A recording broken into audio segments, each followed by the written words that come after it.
તો રાજકોટમાં કોંગ્રેસ અને ભાજપ આમને સામને જોવા મળ્યું છે। તો કોંગ્રેસ અને ભાજપ આમને સામને આવ્યું છે। રાજકોટથી આ મહત્વપૂર્ણ સમાચાર સામે આવ્યા।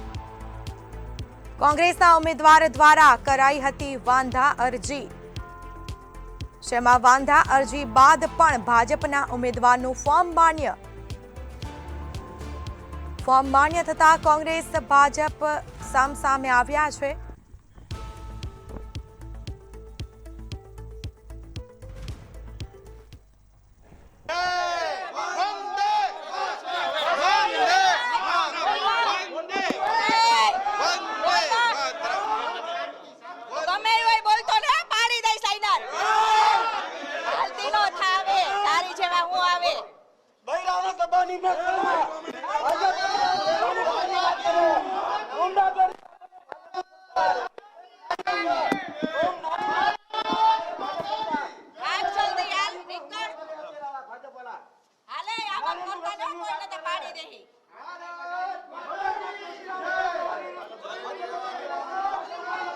ભાજપના જે ઉમેદવાર છે રક્ષિતભાઈ કલોલા, એમની જે ઉમેદવારી હતી એમાં આજે જે એના ફોર્મમાં અમારા કોંગ્રેસના વસંતભાઈ માલવી દ્વારા જે વિરોધ અરજી કરવામાં આવેલી હતી કે જે સરકારી વકીલ હોય અને સરકારી કોઈ પણ ચૂંટણી પંચના નિયમ પ્રમાણે કે કોઈ પણ સરકારી નોકરી કરતા હોય કે સરકારી વકીલ હોય તો એ ચૂંટણી લડી ન શકે, આવો કંઈક નિયમ છે। એના આધારે આજે અમે જે અરજી એમના વસંતભાઈ વાલવી દ્વારા જે અરજી દેવામાં આવેલી હતી તો અમે એ વિરોધ લીધેલો હતો। સાચી હકીકત એવી છે કે અત્યારથી કોંગ્રેસ હાર ભાડી ગઈ છે, એટલે કોંગ્રેસે કોઈ જીતવાની તક દેખાતી નથી, એટલે ગમે એમ કરીને વાંધો લેવો હતો વાંધો લીધો।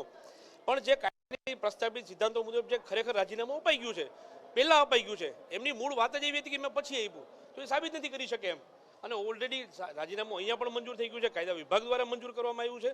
તો જ્યારે રાજીનામાનો કોઈ પ્રશ્ન નથી તો એવા સંજોગોમાં મારું ફોર્મ સંપૂર્ણપણે કાયદાકીય રીતે મંજૂર કરવામાં આવ્યું છે સાહેબ દ્વારા। તો મહંતના હત્યાના આરોપ હોવાનું કહેતા મામલો છે તે વધુ ઉગ્ર બન્યો છે। મનીષા વાવાડા અને રક્ષિત કલોલા આવ્યા સામસામે। તો આપણી સાથે સંવાદદાતા રાજકોટથી ધ્રુવ કુંડેલ લાઈવ જોડાઈ ચૂક્યા છે। જી, ભાજપ અને કોંગ્રેસ સામસામે જોવા મળ્યા છે, ઘર્ષણ સર્જાયું છે, શું વિગત?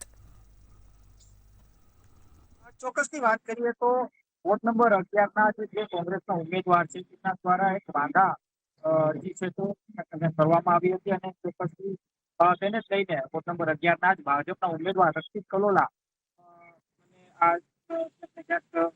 તેઓ જે સરકારી જે નોકરિયાત છે, જેઓ સરકારી વકીલ છે, તે પ્રકારની એક વાંધા અરજી કરવામાં આવી હતી।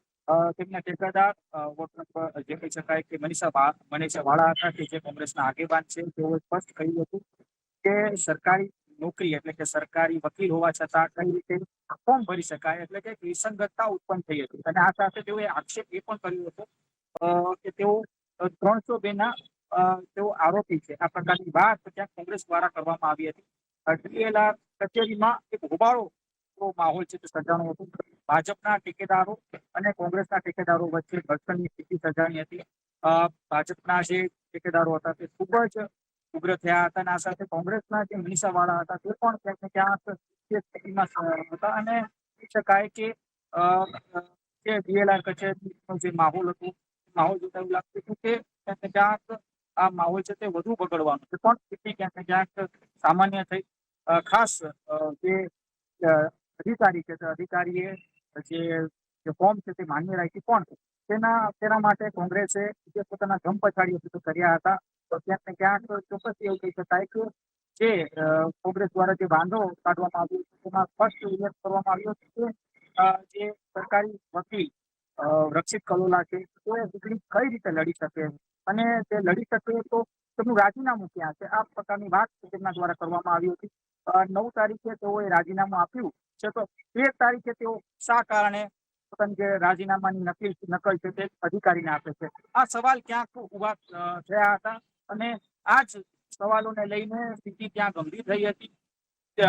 ચોક્કસથી ત્યારબાદ કહી શકાય કે જયારે રાજીનામાની જયારે નકલ અધિકારીને મળે છે ત્યારબાદ જે ફોર્મ છે તે માન્ય રાખવામાં આવે છે, ત્યારે કોંગ્રેસ દ્વારા ઘણી બધી વાતમાં એવું પણ કહેવામાં આવ્યું કે રક્ષિત કલરના જે ફોર્મ છે તેમાં અનેક વિસંગતતા છે.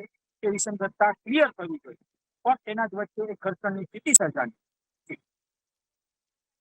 આપનો આભાર. તો ફોર્મ માન્ય થતા કોંગ્રેસ ભાજપ સામે આવ્યા છે. બંને પક્ષના કાર્યકરો વચ્ચે ભારે ઘર્ષણ થયું હતું.